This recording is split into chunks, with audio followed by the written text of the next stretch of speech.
Сливот на реката Дрим опфаќа географска област од околу 19.000 километри квадратни на југозападен Балкан. Се протега низ Македонија, Албанија, Црна Гора, Косово и Грција. Околу 1,5 милиони луѓе се потпираат на водните ресурси на сливот за голем број на потреби, како што се снабдување со вода за пиење, туризам, земјоделство, риболов, индустрија и хидроенергија.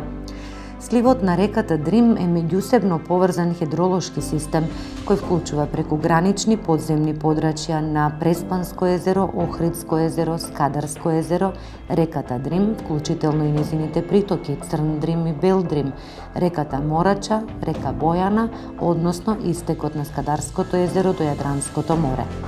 Канал со влезни врати, реконструиран во 2004 година, ги поврзува големото и малото Преспанско езеро. Водата во Преспанското езеро се влева низ подземни карстни формации во долниот дел на Охридското езеро, изворите во Свети Наум и Старово. Регулираниот истек на Охридското езеро во Струга е потеклото на реката Црн Дрим. Изворите на Бел Дрим се наоѓаат во западниот дел на Косово. Сливот на Црн и Бел Дрим е во близина на Кукс во Албанија. Структурата и протокот на реката се сменети со изградба на следниве брани и акумулации: Македонија, Глобочица, Дебарско езеро, Албанија, Фиерзда, Вау и Дейс. На македонска територија Црн Дрим е долг 56 километри, но реката има вообичаен тек само нешто помалку од една половина од таа должина, и тоа од Струга па се до селото Ташмаруништа.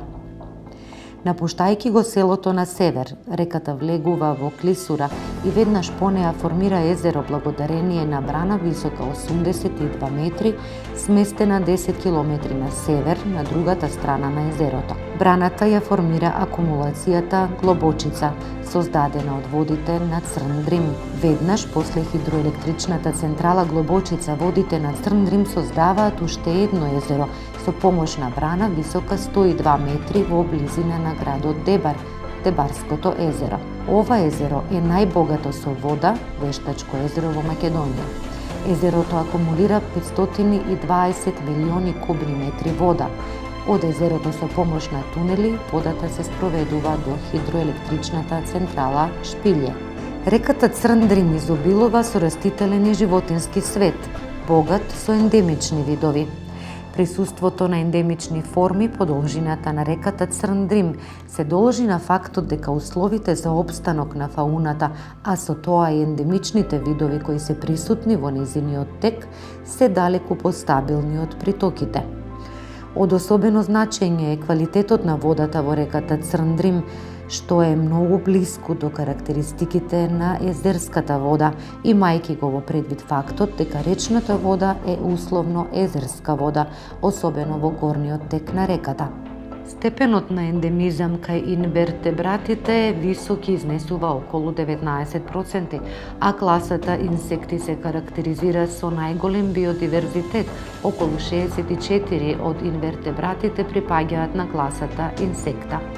Во водите на реката Црн Дрим се среќаваат слатководниот рак и големата слатководна школка. Од водоземците присутна е зелената жаба. Квалитативниот состав на ихтиофауната, односно рибите, во реката Црн Дрим е скоро идентичен со тој од Охридското езеро. Скоро сите риби кои ги има во Охридското езеро ги има и во реката Црн Дрим: охридска пастрмка, белвица, крап, мрена, клен, плашица, скобуст, плашица, грунец, писа, дујак, моранец, јагула и други. Охридската јагула со милениуми мигрирала од Охридското езеро до Саргасовото море заради размножување. Во втората половина на 20 век со изградбата на двете брани на македонскиот дел од реката Црн Дрим и 4 на албанскиот дел, комплетно бил блокиран патот на јагулата.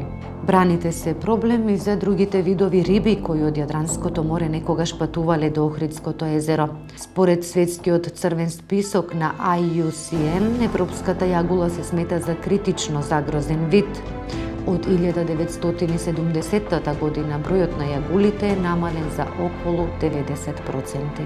Климатските прилики во клисурата на Црн Дрим се прилично константни, бидејќи целиот тој систем делува како еден термостат и овозможува поволни услови за развиток на рефугијалната шумска вегетација, а по должината на коритото се развиваат состојки од рипариска и хелофитска вегетација. На одредени места се забележува доминација на представници на родот Потамогетон.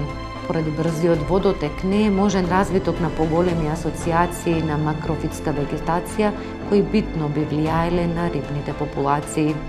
Во реката Црн Дрим се евидентирани 24 видови на макрофитска вегетација, односно виши растенија кои го покриваат речното дно.